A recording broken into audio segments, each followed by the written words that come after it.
Hello बच्चों, NTA mock test channel पे आप सभी का स्वागत है।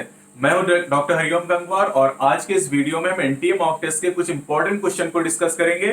चैनल पे अगर आप नए तो चैनल को सब्सक्राइब जरूर करें और वीडियो को लाइक और शेयर करना बिल्कुल भी ना भूलें। तो चलिए शुरुआत करते हैं आज के टॉपिक की। क्वेश्चन नंबर 1 आपको दिया गया बेटा, during transcription holoenzyme RNA polymerase bind to DNA sequence and the DNA assume a saddle like structure at the point this sequence is. बेटा इस सीक्वेंस को टाटा बॉक्स कहा जाता है।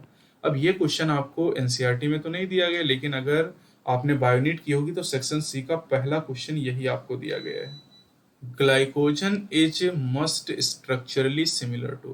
बेटा ग्लाइकोजन का सिमिलर स्टार्च की तरह होता है। ग्लाइकोजन स्ट्रक्चरली स्टार्च की तरह होता है। अब ये जो स्टार्च और ग्लाइकोजन है बेटा, अब स्टार्च की बात करें तो स्टार्च प्लांट के अंदर स्टोरेज पॉलीसैकेराइड है और ग्लाइकोजन एनिमल के द्वारा स्टोरेज पॉलीसैकेराइड के रूप में यूज किया जाता है।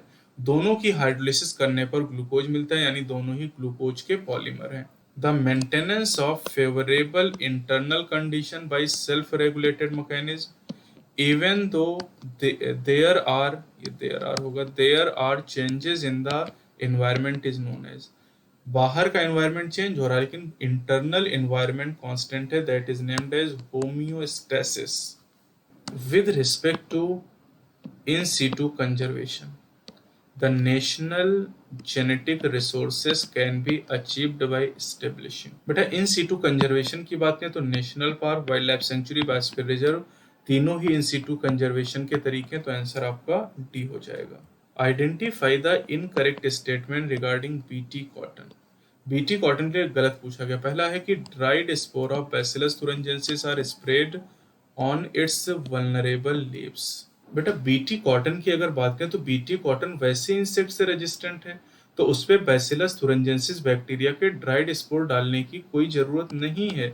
तो यही स्टेटमेंट पहला आपको दिया गया, यही गलत स्टेटमेंट, यही आपका आंसर हो जाएगा। बाकी ऑप्शन क्या है?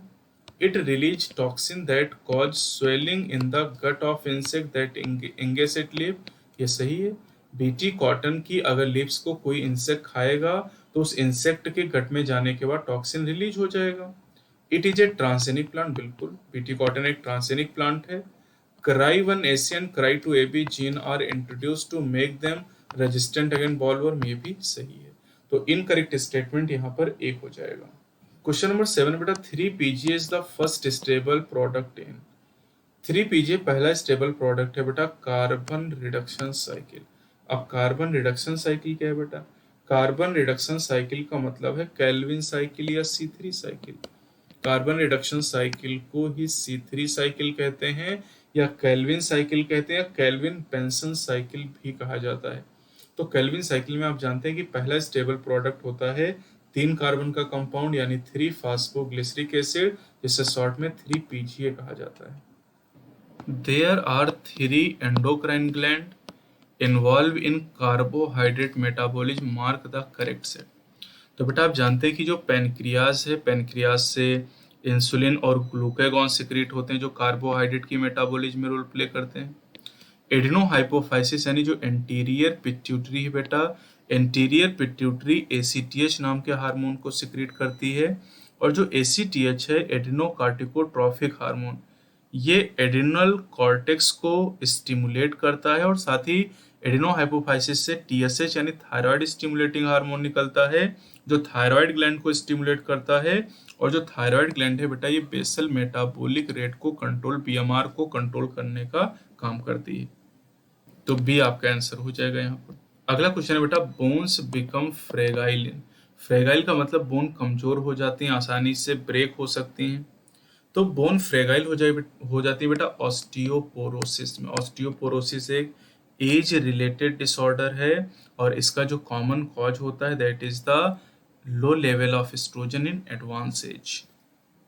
Which one of the following pair of feature is an excellent example of polygenic inheritance? बेटा पॉलीजेनिक इनहेरिटेंस का एग्जाम्पल है ह्यूमन हाइट और स्किन कलर। ह्यूमन हाइट और स्किन कलर ये पॉलीजेनिक इनहेरिटेंस के एग्जाम्पल हैं, एनसीईआरटी में आपको दिया गया है। एक good green manure in rice field is. Rice field की बेटा अगर हम बात करें तो राइस फील्ड में मैन्योर का मतलब है फर्टिलाइजर के तौर पे एजोला यानी जो वाटर फर्न है बेटा, इसका यूज किया जाता है। जो एजोला है इसमें नाइट्रोजन फिक्सिंग साइनोबैक्टीरिया का एसोसिएशन पाया जाता है और इसलिए ये राइस फील्ड में प्रोडक्टिविटी को बढ़ाने के काम आता है। एवोल्यूशनरी क्लासिफिकेशन इज कॉल्ड, बेटा जो एवोल्यूशन पे आधारित क्लासिफिकेशन होता है, एवोल्यूशनरी रिलेशनशिप पे आधारित होता है, उसे फाइलोजेनेटिक सिस्टम के नाम से जाना जाता है। In DNA molecule which of the following base pair is present, बेटा डीएनए मॉलिक्यूल की अगर हम बात करें तो डीएनए में एडेनिन थाइमिन के साथ बाइंड करता है, ये बेस पेयर मिलेगा। या तो आपको ग्वानिन साइटोसिन का बेस पेयर मिलेगा या फिर एडेनिन और थाइमिन का बेस पेयर आपको मिलेगा। तो इन दोनों में से एक ही ऑप्शन यहाँ पर आपको दिया गया है, तो चारगाफ रूल के हिसाब से आंसर आपका सही होगा। In the majority of dicot the first stable product of photosynthesis during the dark reaction is, बेटा ज्यादातर डाइकॉट में C3 साइकिल चलती है और C3 साइकिल में पहला जो स्टेबल प्रोडक्ट है वो 3PGA 3 फास्फोग्लिसरिक एसिड हो जाएगा। ये पहला स्टेबल प्रोडक्ट हो जाएगा यहाँ पर। The process of sperm penetrating the ovum is mainly, बेटा ये मेनली केमिकल प्रोसेस है, क्योंकि जो स्पर्म होता है उसका जो एक्रोसोम है, एक्रोसोम से जो स्पर्म लाइसिन एंजाइम निकलता है वो एक ही मेम्ब्रेन को डिसॉल्व करता है और उसके अंदर एंटर करता है, यानी स्पर्म जब एग को पेनिट्रेट करता है तो ये मुख्य रूप से केमिकल प्रोसेस होता है। मोटाइल जो spore are produced by, motile जो स्पोर क्लेमाइडोमोनास के द्वारा प्रोड्यूस किए जाते हैं और ये एनसीईआरटी में फिगर के साथ रिप्रोडक्शन चैप्टर में दिया गया है। A person breathing normally at rest takes in and expel approximately half of liter of air during each respiratory cycle. This is called, बेटा जो हाफ लीटर एयर को या 500 ml एयर को पर्सन इंस्पायर और एक्सपायर करता है, इसको tidal volume के नाम से जाना जाता, तो आपका आंसर बी हो जाएगा। डीएनए रेप्लिकेशन अकर ड्यूरिंग, बेटा डीएनए का रेप्लिकेशन इंटरफेज में होता है और इंटरफेज में भी अगर आप बात करते हैं तो एस फेज करेक्ट आंसर होगा। इंटरफेज में 3 फेज होती हैं, G1, S और G2, तो एस फेज में एक्चुअली डीएनए का रेप्लिकेशन होता है। क्वेश्चन नंबर 19 बेटा पूछा गया मैब स्टैंड फॉर, अब ये एनसीईआरटी में तो आपको नहीं दिया गया, लेकिन आपको बायोनीट में क्वेश्चन दिया गया कि मैब का मतलब होता है man and biosphere programme. Man and biosphere programme को यूनेस्को के द्वारा 1971 में शुरू किया गया था। यूनेस्को के द्वारा इस प्रोग्राम को 1971 में स्टार्ट किया गया था। Which of the following organism are decomposer, बेटा डीकम्पोजर की अगर हम बात करते हैं तो जो बैक्टीरिया होते हैं ये डीकम्पोजर होते हैं और सेप्रोफिटिक फंजाई डीकम्पोजर होते हैं, तो डी आंसर आपका करेक्ट होगा। अब जो टेरिस है बेटा ये तो टेरिडोफाइट का मेंबर है और टेरिडोफाइट प्लांट है बेटा, तो प्लांट तो फोटोसिंथेसाइजर या प्रोड्यूसर होते हैं।